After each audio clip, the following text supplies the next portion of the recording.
Good morning বন্ধুরা, আরও একটা নতুন ভিডিওতে তোমাদের সকলকে স্বাগত জানাই। আশা করি তোমরা সবাই ভালো আছো, সুস্থ আছো। আমার কাঁধের এই টাওয়ালটাকে ইগনোর করে আজকের ভিডিওটা প্লিজ কিন্তু দেখো। আর এত গরম হচ্ছে না, মানে আমার প্রচণ্ড পরিমাণে স্ওয়েটিং হয় জানো তো। সেই কারণে একটা টাওয়েল সবসময় আমাকে রাখতেই হয় কাছে, নাহলে এত স্ওয়েটিং হয় যে আমি কাজ করতে গিয়ে মানে ভীষণই খারাপ অবস্থা হয়ে যায় আমার। তো আজকে কিন্তু যে গরম চলছে কিছুদিন ধরে না, সেই গরমের কিন্তু কোনো অংশেই কমেনি। কালকে তো দুপুর থেকে এত বৃষ্টি হলো, কিন্তু গরম কিন্তু এক ফোঁটাও কমেনি। বড্ড ভ্যাপসানি গরম। তার মধ্যেই কিন্তু সংসারের সমস্ত কাজ করতে হচ্ছে। আর তারপরে তো একটা ছোট বাচ্চা থাকলে, সবাই যারা যারা বাচ্চা হ্যান্ডেল করছো তারা তো জানোই যে বাচ্চা থাকলে কী রকম প্রেশার একটা হয়। তো বাচ্চাকে খাওয়ানো, তাকে টিফিন করে দেওয়া, তার স্কুলের সমস্ত হোমওয়ার্ক চেক করা, সেগুলোকে করে দেওয়া, তারপরে তো রয়েছে নিজেদের টিফিন বানানো, রান্না করা, সমস্ত কিছু করতেই হয়েছে।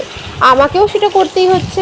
আর কোনো অংশেই সেটা কিছু ইতেই বাদ চলে যায় না। যদি শরীর খারাপ থাকে তখন কিন্তু আমার বর একান্তই, কিন্তু সে যে করে না তা কিন্তু একদমই নয়, সে কিন্তু যথেষ্ট হেল্প করে।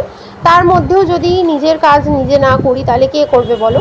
আর এই যে ফ্রিজটা তোমরা দেখতে পেলে, এই ফ্রিজটা কিন্তু আমরা এই জাস্ট কিছুদিন হলো নিয়েছি। এটা হচ্ছে গোদরেজের ফ্রিজ, ডাবল ডোরের।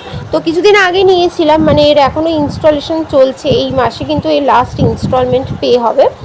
তো তার মধ্যেই কিন্তু অলরেডি দুবার ওর পিছনে একটা মেশিন থাকে। আই থিঙ্ক ওটা কোনো ডিফ্রোস্টের টাইমারের মেশিন, যেরকম আমাদের টেকনিশিয়ান আমাদেরকে বলেছিল। তো এটা কিন্তু অলরেডি দুবার চেঞ্জ করা হয়ে গেছে, জানি না।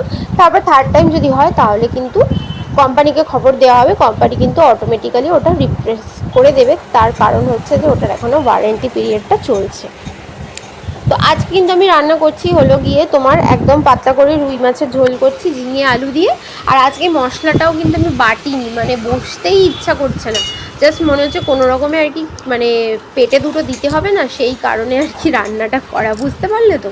তো আজকে ওই যে গ্রেটার ছিল, গ্রেটারে একটু আদা, টমেটো আর পেঁয়াজটাকে একটু গ্রেট করে নিয়েছি।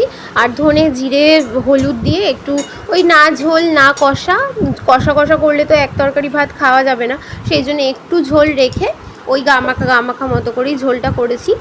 আর রান্না টান্না করা হয়ে গেলে কিন্তু চলে যাব স্নান করতে। আজকে শ্যাম্পু করব, চুলটাকে একটু ধোবো। চুলটা এত দুদিন ছাড়া ছাড়া নোংরা হয়ে যাচ্ছে। এমনিতে তো বর্ষাকালে চুল ওঠার কোনো শেষ নেই, আর তার মধ্যে চুল মানে উঠছেও সেরকম, আর সেরকম নোংরাও হচ্ছে ঘামের জন্য। তো এখানে কিন্তু আমি পাশে গরম জল বসিয়ে দিয়েছি, দেখতেই পাচ্ছ। এবারে এই গরম জলটাকে এতে দিয়ে দেবো। আমি তো বলেইছিলাম যে আমি গরম জলই রান্নায় ব্যবহার করে থাকি। তো এই গরম জলটা দিয়ে এটাকে ঢেকে এবারে একটু চা করতে এসেছি। আজকে আবার বর তাড়াতাড়ি করে কাজ থেকে চলে এসেছিলো, তো বললো যে একটু চা করো। ওই যে বলেছিলাম একদিন যে আমি কিন্তু সকালে চা খাই না, এই একবারই যদি করি, এই একবার খাই, আর না হলে সেই বিকেলবেলা খাই, নাহলে এই সকালের চাটা কোনো দিন খাই, কোনো দিন খাই না, স্কিপ করে দিই। মানে শীতকাল মানে ওয়েদার বুঝে চাটা খাই, বুঝলে তো। আগে তো কফি দিয়ে চা খেতাম, চাফি যেটা হয়ে যায় আর কি। তো এখন আর সেটা হয় না, এখন গরমের জন্য চা খাওয়াটা সত্যিই বন্ধ করেছি। আমাকে সবাই বকাবকি করতো যে এত চা খাবি না, এত চা খাবি না। তো ফাইনালি কিন্তু আমি চা খাওয়াটা ছেড়েই দিয়েছি। আর থ্যাঙ্ক গড কি ছাড়তে পেরেছি চাটা। তো এবারে কিন্তু চুলটাকে তেল দিয়ে এবার স্নানে চলে যাব। আজকের মতো বেশি আর কথা বাড়াবো না, বেশি ভিডিও লং করবো না। তোমরা কিন্তু আমার ভিডিও দেখছো, সাবস্ক্রাইব করছো, সবই করছো, আমি কিন্তু খুব খুশি হচ্ছি। আমি কিন্তু 300টা সাবস্ক্রাইবারের অনেক কাছাকাছি চলে এসেছি। তোমরা প্লিজ এইভাবেই আমাকে সাপোর্ট করে যেও। আগে আরও নতুন নতুন ভালো ভালো ভিডিও তোমাদেরকে আমি শেয়ার করব, দেওয়ার চেষ্টা করব। তো আজকের মতো এখানেই শেষ করছি, দেখা হচ্ছে আবার নতুন করে।